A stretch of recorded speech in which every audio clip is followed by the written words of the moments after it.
Hello class 11। आज हम कुछ न्यूमेरिकल प्रॉब्लम्स करेंगे जो अलग अलग स्पीड्स हमने की, जैसे कि root mean square speed, average speed, most probable speed. तो इनके ऊपर कुछ न्यूमेरिकल्स हैं। आज हम उन न्यूमेरिकल्स को एक बार डिस्कस करते हैं। मैं कुछ एग्जांपल आपको यहाँ पे करवा रही हूँ ताकि आप उनके जो है प्रैक्टिस के क्वेश्चंस कर सको। तो सबसे पहला एग्जाम्पल आपकी प्रदीप पब्लिकेशंस की बुक का पहला ही क्वेश्चन है। प्लीज़ क्वेश्चन को ज़रा ध्यान से सुनेंगे, फिर उसके बाद मैं यहाँ पे सॉल्व करवाती हूँ उसको। At 27 degree Celsius a gas contains 10 molecules. देखिए मैं यहाँ पर आपको समझा भी रही हूँ साथ साथ कि ये क्या बोल रहा है। ये कोई कंटेनर है, इस कंटेनर का टेम्परेचर जो है वो 27 डिग्री सेल्सियस है। ये STP टेम्परेचर होता है। Gas contain 10 molecules. यहाँ पर 10 मॉलिक्यूल्स हैं जिनकी स्पीड है 4 मीटर पर सेकेंड। ठीक है, ये कंटेनर है, इस कंटेनर में गैस मॉलिक्यूल है, उनमें से 10 मॉलिक्यूल्स की स्पीड है 4 मीटर पर सेकेंड। 20 मॉलिक्यूल्स की स्पीड है 5 मीटर पर सेकेंड। ठीक है, 40 मॉलिक्यूल्स और 40 मॉलिक्यूल्स की स्पीड है 8 मीटर पर सेकेंड। ठीक है, तो ये आपको डाटा गिवन है कि किसी कंटेनर में 27 डिग्री सेल्सियस पे किसी कंटेनर के अंदर जो गैस है उसके 10 मॉलिक्यूल्स की स्पीड तो 4 मीटर पर सेकेंड है, 20 मॉलिक्यूल्स की स्पीड 5 मीटर पर सेकेंड है, 40 मॉलिक्यूल्स की स्पीड 8 मीटर पर सेकेंड है। तो हमें क्या कैलकुलेट करना है? Calculate the average speed, root mean square speed and most probable speed of the gas at 27 degree Celsius. हमें तीनों स्पीड्स निकालनी है। चलिए सबसे पहले बात करते हैं एवरेज स्पीड की। ठीक है, एवरेज स्पीड बेटा हमने जब डेफिनेशंस की तो एवरेज स्पीड होती है सभी नंबर ऑफ मॉलिक्यूल्स और वेलोसिटीज का सम। तो हमने इस प्रकार से लिखा था n1v1 plus n2v2 plus n3v3। बेटा मॉलिक्यूल कितने ही हो सकते हैं और उतने ही number of molecule n1, n2, n3 and so on, है ना। तो हमें नहीं पता ना कितने हो सकते हैं, तो हमारे पास तो नंबर ऑफ मॉलिक्यूल गिवन है। तो हम इसको ऐसे लिख सकते हैं summation NiVi over summation Ni। हम इसको शॉर्ट करके ऐसे लिख सकते हैं, समीशन का मतलब एडिटिव है, सब जुड़ रहे हैं, नंबर ऑफ मोल और उनकी स्पीड। ठीक है, तो ये हमारी एवरेज स्पीड है। अब हमें क्या करना है? हमें 3 प्रकार के मॉलिक्यूल मिले हुए हैं, 1 2 3 प्रकार के, यानी कि n1, n2 और n3 हमें मिले हुए हैं। n1, n2, n3 हमें वैल्यूज में पुट करने हैं। तो हमारे पास n1 कितने हैं? 10 है, उसकी स्पीड कितनी है? 4 है, प्लस n2 कितने हैं? 20 है, स्पीड कितनी है? 5 है, n3 कितने हैं? 40 है, स्पीड कितनी है? 8 है। ठीक है, और हमारे पास n1 कितना है? 10 है, n2 कितना है? 20 है, और n3 कितना है? 40 है। अब हम इस पूरे को सॉल्व करते हैं। 10 इंटू में 4 40 है, 40, 20 इंटू में 5 कितना हो गया? 100, 40 इंटू में 8 कितना हो गया? 320। सबको हमने सम किया तो हमारा आंसर आया 460 अपॉन में 20 प्लस 10 30 प्लस 40 70। ठीक है, इसको अगर हम सॉल्व करते हैं तो 6 पे गया। ठीक है, 6.56 मीटर पर सेकेंड। बेटा ये क्या आई है हमारे पास? देखो क्या आई है, ये हमारे पास एवरेज स्पीड। तो हमने एक जो एम है हमारा वो तो क्लियर कर लिया। अब इसके बाद आते हैं बेटा रूट मीन स्क्वायर स्पीड पे। Root mean square speed, root mean square speed कैसे निकलेगी? ठीक है, रूट मीन स्क्वायर स्पीड भी निकालने के लिए हमने एक फॉर्मूला देखा था, वो क्या था? रूट मीन स्क्वायर स्पीड को हम अंडर रूट में निकालते हैं n1v1 square plus n2v2 square plus n3v3 square and so on. Number of molecule अलग अलग होंगे तो n1 plus n2 plus n3 and so on. We don't know about the number of molecule, हमें नहीं पता। तो अब इनको हम ऐसे भी तो लिख सकते हैं ना। देखिए जैसे इसको शॉर्ट लिखा है, इसको भी तो शॉर्ट कर सकते हैं। हमने लिखा summation NiVi square over summation Ni। ठीक है, आप ऐसे वैल्यूज पुट कर सकते हो। Now put the values of n1 and v1 from this chart आप वैल्यूज पुट करेंगे N1 V1 की इस चार्ट से। N1 है 10, V1 है 4 का स्क्वायर याद रखिएगा, N2 है 20 और V2 है 5 का स्क्वायर और N3 है 40 और 8 का स्क्वायर, ठीक है। सॉरी यहाँ पर तो प्लस आएगा, राइट। और हमारे पास नीचे क्या है, नीचे है N1 यानी कि 10 प्लस 20 प्लस 40। अब इनके स्क्वायर्स हम ओपन करते हैं। 4 का स्क्वायर 16, 16 इंटू में 10 160, 5 का स्क्वायर 25, 25 इंटू में 20 500। अच्छा ऐसे ही इसका स्क्वायर कितना हो गया हमारे पास 8 8 64 40 320। तो हम इसको सॉल्व करेंगे, हम स्क्वायर रूट बाद में निकालेंगे, पहले हम इसको सॉल्व करते हैं। हमने इसको सॉल्व किया तो हमारे पास आया 160 प्लस में 500 प्लस में 2560 ओवर नीचे कितने हैं, नीचे 70 हैं और हमने इसको सॉल्व जब किया बेटा तो आंसर हमारा 6.78 मीटर पर सेकेंड रहेगा। This is our root mean square speed and that is our average speed, ठीक है।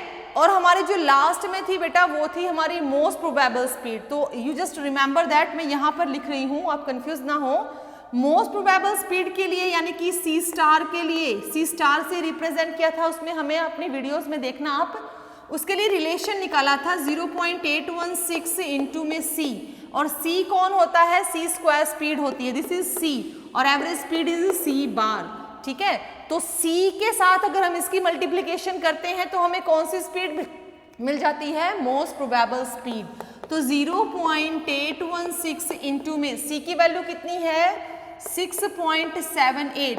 अब बेटा इसको सॉल्व करते हैं तो हमारा आंसर होता है 5.53 मीटर पर सेकेंड, ठीक है। तो इस प्रकार से हम जो हमारा पहला क्वेश्चन है, this one is our first solved example हमने किया। और ऐसे ही अगर हमारे क्वेश्चंस में हमें average speed, root mean square speed या फिर मोस्ट प्रोबेबल स्पीड हमसे निकालने की पूछी जाए तो हम इस प्रकार से आसानी से उसको कर सकते हैं। इसको राइट डाउन कर लीजिए, नेक्स्ट क्वेश्चन और देखते हैं।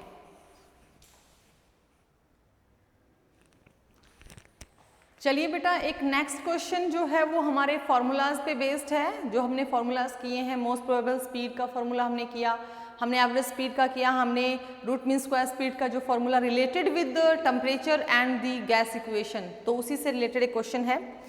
क्वेश्चन नंबर 5 है आपकी बुक का, ये पेज नंबर जो है आपका 5/41 है। क्वेश्चन देखेंगे, calculate the root mean square speed of ozone kept in a closed vessel at 20 degrees Celsius and pressure of 82 centimeter of Hg। ठीक है, प्रेशर हमें गिवन है, हमें टेम्परेचर गिवन है और हमसे इन्होंने RMS की वैल्यू मांगी है, ठीक है। तो देखिए सबसे पहले तो हमें ये अज्यूम करना है कि जो कुछ भी है ये हमारे लिए आइडियल गैस इक्वेशन है। आइडियल गैस इक्वेशन हमने मान ली, तो हमने यहाँ पर वैल्यूज रखी P1 V1 over T1 equals to P2 V2 over T2। बेटा जब हमें कुछ नहीं मालूम हो तो ये सारी कंडीशंस हमारे लिए जो हैं वो STP पर होंगी, हम ये सभी कंडीशन STP पे फॉलो करेंगे। हम सबसे पहले यहाँ से वॉल्यूम निकालेंगे क्योंकि हमारे क्वेश्चन में वॉल्यूम गिवन नहीं है। क्वेश्चन में अगर वॉल्यूम गिवन होती है तो हम वॉल्यूम से निकाल सकते हैं, लेकिन क्वेश्चन में वॉल्यूम गिवन नहीं है। क्वेश्चन में हम STP लगाएंगे, 760 सेंटीमीटर STP पे टेम्परेचर होता है, 22400 वॉल्यूम होती है हमारे पास, और टेम्परेचर हमारे पास प्रेशर 76 है, टेम्परेचर हमारे पास 273 है। ऐसे ही यहाँ पर प्रेशर आई होप इन्होंने गिवन है 82 सेंटीमीटर, वॉल्यूम इनकी गिवन नहीं है, इनका टेम्परेचर जो है वो गिवन है, टेम्परेचर इनका 20 डिग्री सेल्सियस है, इट बिकम्स 293 केल्विन, ठीक है। Now we calculate from here the volume, volume हम कैलकुलेट करेंगे तो वॉल्यूम हमारे पास आएगी 2382 सेंटीमीटर स्क्वायर, ठीक है। ये हमारे पास जो है यहाँ से सॉल्व करने से वैल्यू आ गई। अब इस वैल्यू का यूज क्या करना है, ये वॉल्यूम है हमारे पास, this is the final volume of the gas that is ozone, we assume that it is an ideal gas. तो इस वॉल्यूम का यूज क्या करना है, हमें तो निकालनी क्या थी, RMS वैल्यू निकालनी थी। अब RMS वैल्यू का हमें वो फॉर्मूला याद करना है जो हमारे पास क्या है, हमने RMS वैल्यू की थी C, और हमने C के लिए क्या वैल्यू निकाली थी 3PV/m, है ना, हमने यही तो सीखा था। यहाँ पर RT भी कर सकते हैं अगर हमें R और T की उसमें चाहिए, रूप में चाहिए। तो प्रेशर हमारे पास गिवन है सेंटीमीटर में, वॉल्यूम हमारे पास गिवन है, we just put the values and we just got the value of C। M यहाँ पर आप ओजोन का रखेंगे, O3 का रखेंगे और यहाँ पर मल्टीप्लाई करके आप स्क्वायर रूट निकालकर वैल्यूज निकाल सकते हैं। तो इट्स क्वाइट इजी, सिर्फ आपको वैल्यूज पुट करनी है, आप निकाल सकते हो। नेक्स्ट क्वेश्चन और देखते हैं।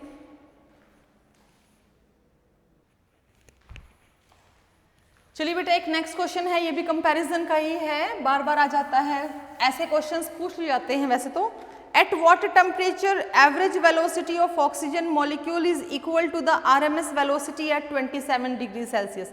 कुछ भी गिवन नहीं है, ऑक्सीजन मॉलिक्यूल गिवन है सिर्फ और आपको टेम्परेचर गिवन है और आपसे पूछ रहा है कि एवरेज वेलोसिटी किसी ऑक्सीजन मॉलिक्यूल की RMS वेलोसिटी के बराबर होगी, कब होगी, टेम्परेचर बताना है आपको। तो सबसे पहले हमें क्या आना चाहिए, this is the fourth question, हमें एवरेज स्पीड के बारे में पता हो कि नहीं। अगर आप एवरेज स्पीड की डेफिनेशन और एवरेज स्पीड का फॉर्मूला ही नहीं जानोगे तो आप उसको रिलेट कैसे करोगे। तो आई होप एवरेज स्पीड का फॉर्मूला होता है 8RT/πm, है ना, हमने ये रिलेट करके देखे हुए हैं। फिर कह रहा है कि RMS स्पीड कितनी है। RMS स्पीड का भी कोई फॉर्मूला था, हमने RMS स्पीड का भी हमने फॉर्मूला किया हुआ है। What's the formula for RMS speed, 3RT/m, है ना, यही होता है ना भाई, 3RT/m ही होता है। अब एक काम करते हैं, इन्होंने हमसे टेम्परेचर मांगा है, ठीक है, ये टेम्परेचर हमारे पास नहीं है लेकिन एक टेम्परेचर तो गिवन है कम से कम, इसका टेम्परेचर हमारे पास गिवन है क्योंकि RMS का इन्होंने टेम्परेचर दे रखा है 300 केल्विन। इन्होंने कहा 300 केल्विन पे RMS की स्पीड है, तो इसका टेम्परेचर बताइए। अकॉर्डिंग टू क्वेश्चन बहुत ही आसान बात है, इक्वेट करना है इनको, दोनों को इक्वेट करके लिखेंगे, ठीक है। लिखा 8RT/πm, है ना, यही तो पूछा है, तभी तो इक्वल पोजीशन पे आएंगे, 3RT/m। अब देखो बेटा जब इक्वेट हमने कर लिया तो स्क्वायर रूट से स्क्वायर रूट कैंसिल हो गया, अच्छा R से R कैंसिल हो गया, M से M कैंसिल होगा, क्या बच गया इधर बच गया 8T/π और इधर बच गया 3 इंटू में 300, 3 इंटू में 300 का मतलब यहाँ पे 900 हो गया, यहाँ पे 900 केल्विन रह गया। अच्छा इधर क्या रह गया, इधर रह गया पाई की वैल्यू कितनी होती है, 3.14 होती है, तो 8T/3.14 इज इक्वल टू 900, ठीक है। अच्छा 8 को फिर 8 को जो डिवाइड करेंगे 3.14 से, तो हमारे पास आंसर आएगा, डिवाइड करके देखते हैं इसको, 2.5 समथिंग आएगा, तो उधर जाकर वो क्या हो जाएगा डिवाइड में, इधर मल्टीप्लाई में जाकर डिवाइड में, तो हमारे पास जो टेम्परेचर आएगा वो आएगा बेटा, टेम्परेचर हमारे पास आएगा 352 पॉइंट समथिंग, 352.94 केल्विन समथिंग आएगा, ठीक है। 352 देखो समझ में आ रहा है, आप इसको जब डिवाइड करोगे तो आपका आंसर आएगा 2.55, ठीक है। अब ये मल्टीप्लाई में गया तो वहां जाकर डिवाइड हो जाएगा, इसको आप करके ही देख लो, करके ही दिखा देती हूँ आपको, बहुत सारे बच्चे कंफ्यूज हो जाते हैं। 2.55T is equal to 900। अब देखो ये मल्टीप्लाई में है तो उधर जाकर ऑब्वियस सी बात है डिवाइड होगा, 900 डिवाइड बाई 2.55, तो ये जो आंसर आएगा ये आएगा लगभग 352.94 या 95 के लगभग आएगा, 95 केल्विन। ये टेम्परेचर हमारे पास केल्विन में आया, ये टेम्परेचर भी हमारे पास केल्विन में है। अगर क्वेश्चन हमें ये सेल्सियस में पूछता है तो आपको एक ही काम करना है, इसमें से क्या माइनस करना है, 273 केल्विन।